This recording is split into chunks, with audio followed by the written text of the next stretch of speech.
Thanks for adjusting the mic, because I'm massive. Guys, I got married. 2 months ago. Were you going to shake my hand? I was just thumbs up. Don't shake. Cool, it's all good. Don't touch me. I don't know why I said that like that. I got married 2 months ago, and I don't really have any material about my wife because she's dope and I love her. A lot of comics like to trash on their spouses, and I don't yet, but she's good.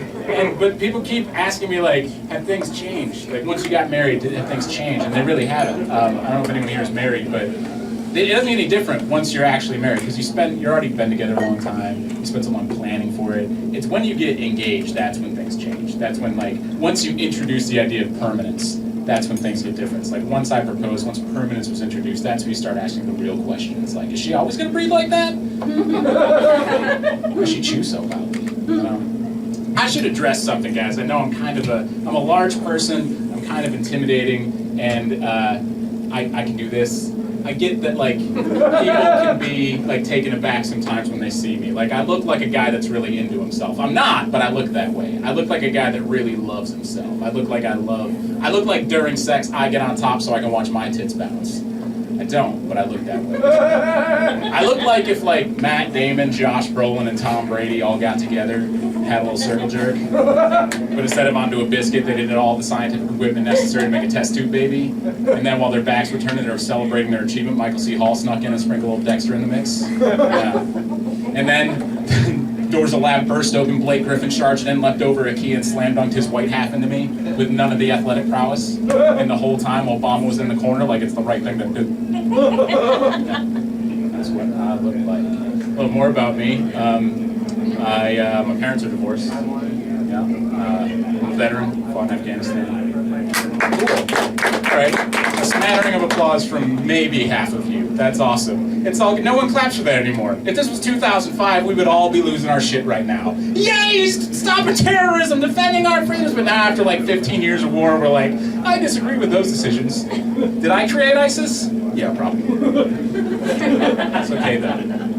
I've had a lot of different experiences in my life, and they've taught me many different ways to approach and solve problems. Well, like being the child of divorced parents, of course, I learned how to solve problems using compromise. Bouncing around between different schools because we moved a lot, I learned a lot of different ways to solve problems with critical thinking and analysis. And in the Army, I learned how to solve problems with murder.